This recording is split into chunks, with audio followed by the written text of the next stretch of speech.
안녕하세요. 신의 변호TV 신은숙 변호사입니다. 저는 지난 주말을 이용해서 캠핑을 다녀왔어요. 그래서 자연과 함께 하니까 굉장히 좋았고요. 개인적으로 좋아하는 취미라서 아주 힐링이 되고 좋습니다. 여러분들은 어떤 취미를 즐기고 계신가요?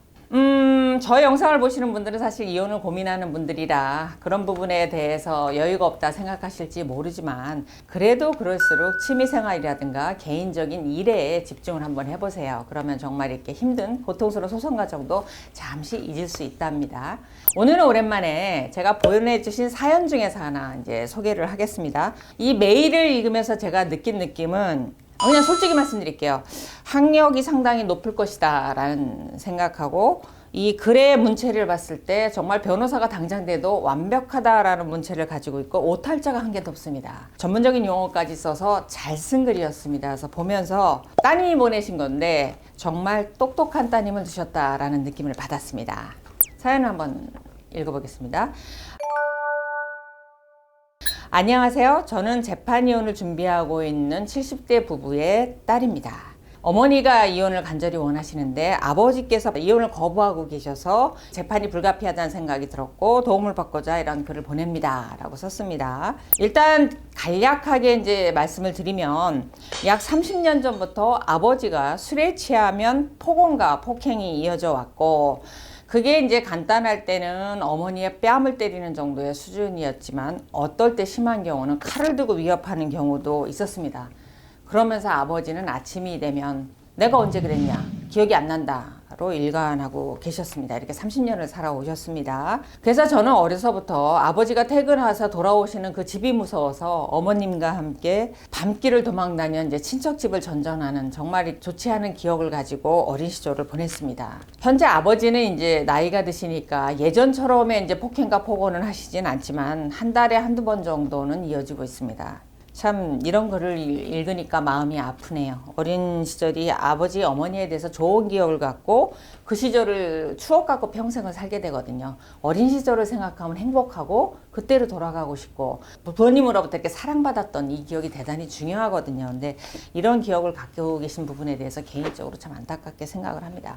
자, 근데 그렇게 30여 년을 넘게 살아오셨는데 정말 많은 이혼 결심을 하셨지만 그동안은 그래도 자녀들 보고 사셨다가 지금 70대 나이에 이혼을 결심하신 이유는 어머니께서 2달 전에 뇌경색으로 쓰러지셨습니다.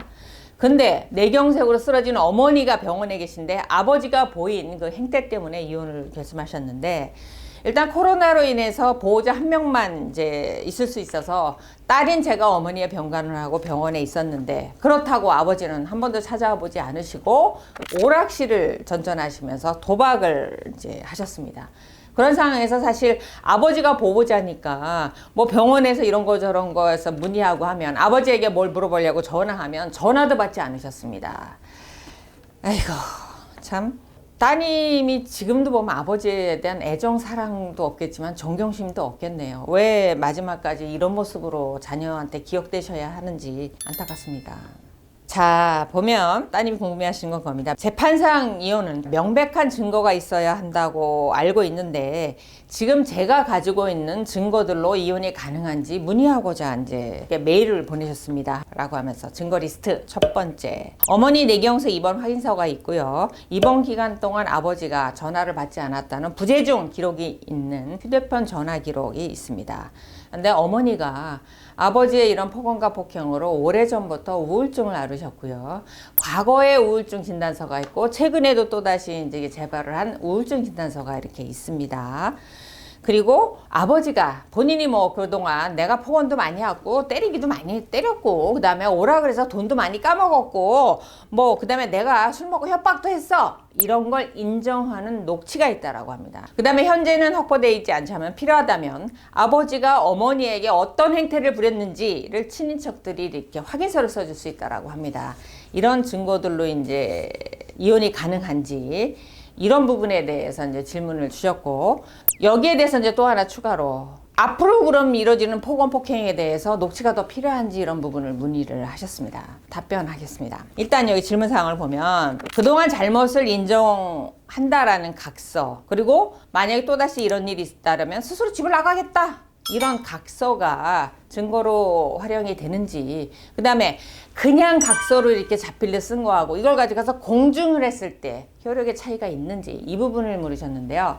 자, 각서 효력이 있는 게 있고 없는 게 있는데 대부분 없습니다. 일반적으로 각서가 그래 내가 앞으로 술 먹고 12시 넘어서 들어오지 않고 그 다음에 안 때리고 욕도 하면 내가 알몸은 나간다, 전 재산 포기하고, 이런 각서 효력 없습니다. 이거는 그냥 반성문이죠, 반성문. 왜냐하면 이거는 이런 일이 발생하면은 협의혼을 하겠다라는 의미여서 이렇게 작성을 하시고 협의혼을 바로 하시면 이게 효력이 있어요. 재산 분할을 포기하겠다는 부분에 대해서 효력이 있어요.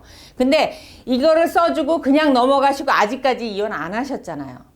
그래서 효력이 없는 겁니다. 협의혼을 전제로 한 거기 때문에. 그 다음에 또 하나, 협의혼을 전제로 해서 이걸 작성을 하고 협의혼을 하면 되는데 재판상 이혼이 제기되면 또 이게 효력이 없습니다. 기억을 하셔야 될 건 각서는 협의혼을 전제로 하기 때문에 협의혼이 되지 않거나 재판상 이혼이 제기되면 이 각서는 효력이 없다가 정답입니다. 이분이 질문 주신 건 그럼 공증하면 효력이 있느냐? 역시 없습니다. 왜냐하면 효력이 없다라면 이거 그냥 백지입니다. 백지. 백지를 공증한들 효력이 없습니다. 그 다음에 또 질문이 있습니다. 재산분할 당시에 일단 어머니가 친인척분한테 받은 돈이 있습니다. 또 어머님 친정 종중 재산에서 받은 돈이 있습니다. 이게 재산분할 대상이 될까요? 라는 질문을 주셨는데요.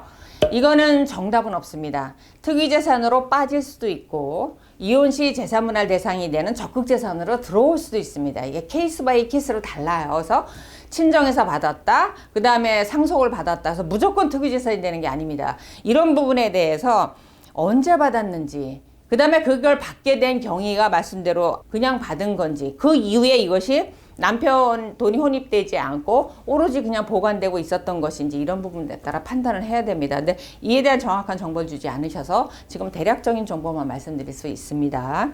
그 다음에 어머니의 우울증 진단서가 증거로 활용 가능한지. 아, 나 이 부분에 대해서 진짜 할 말 많아요. 우울증 진단서 있잖아요. 특히 이제 젊은 분들이 오셔서 제가요 지난달에 너무 고통스럽고 힘들어서 우울증 진단서도 받아놨어요. 그래서 줘보세요. 딱 보면 지난달에 딱 한 번 갔어, 신경정신과. 제가 그래요. 정말 우울증이 있어서 필요하다면 치료를 받아라. 하지만 인터넷에 이렇게 기계식으로 뭐 이혼 소송을 제기하는 모 변호사들이 있습니다. 아, 거길 비난하자는 건 아니에요. 근데 거기에 필요한 서류들이 있어요. 일단 남편이 소리만 질러도 경찰에 신고하시고요. 정신과에 가서 저기 진단서 하나 좀 끊어오세요. 이렇게 해서 기계적으로 하는데 그렇게 만들면 안 돼요. 특히 우울증 진단서와 관련해서 필요한 분들은 받아도 되는데, 아, 이게 있으면 도움이 된다더라. 그건 잘못된 정보입니다. 오히려 너무 이렇게 기교적이다라는 느낌을 주면 재판부에 안 좋은 인식을 줄 수 있어서 이건 꼭 필요한 경우만 가시기 바라고, 우울증 진단서 이혼소송에서 그렇게 중요하지 않습니다. 무리하지 마시기 바랍니다. 자, 그 다음에 이와 관련해서 더 필요한 증거가 있는지, 제가 생각할 땐 더 필요 없습니다. 이 정도 갖다 주면 변호사가 원하는 결과를 주지요. 그 정도는 되는 게 변호사들입니다. 그래서 너무 많은 증거를 모으려고 하지 마시고, 소송에도 그런 게 있습니다. 과유불급이다라는 게 있습니다. 그러니까 너무 지나치게 많은 증거를 확보하시려고 하는 것도 무리고 그렇게 필요하지 않습니다. 변호사들이 밥 먹고 하는 일이 소송인데 이 정도 갖다 주면 충분하십니다. 특히 친인척들에게 증언, 확인서 작성하는 부분은 일단 나의 가정사에 대해서 다른 사람들한테 그런 부탁을 하는 것도 무리고, 다른 사람도 그 부부가 이혼한다는데 그거 써주는 거 그렇게 좋아하지 않습니다. 그러니까 따님! 이 정도면 충분하니까 주의하실 거, 우울증 지나서 무리하지 마시고 친인척들에게 증언 확인서 이런 거 무리하지 않으셨으면 좋겠습니다. 이 정도면 충분합니다. 이 정도 증거를 가지고 변호사를 방문하셔서 우리 어머님한테 어떤 결과를 가져다 주시면 좋겠습니다 하고 사건을 의뢰하시면 될 것 같습니다. 일단 힘내시고요. 어머님이 뇌경색 진단 받으셨다라고 하니까 앞으로 삶이 굉장히 힘드실 건데 많이 도와주시고, 몸이 아플 땐 마음도 많이 약해지거든요. 따님이 힘이 돼주시기 바랍니다. 저도 따님 응원합니다. 오늘 영상 도움이 되셨다면 좋아요, 구독하기 눌러주시고 알림 설정도 부탁드립니다.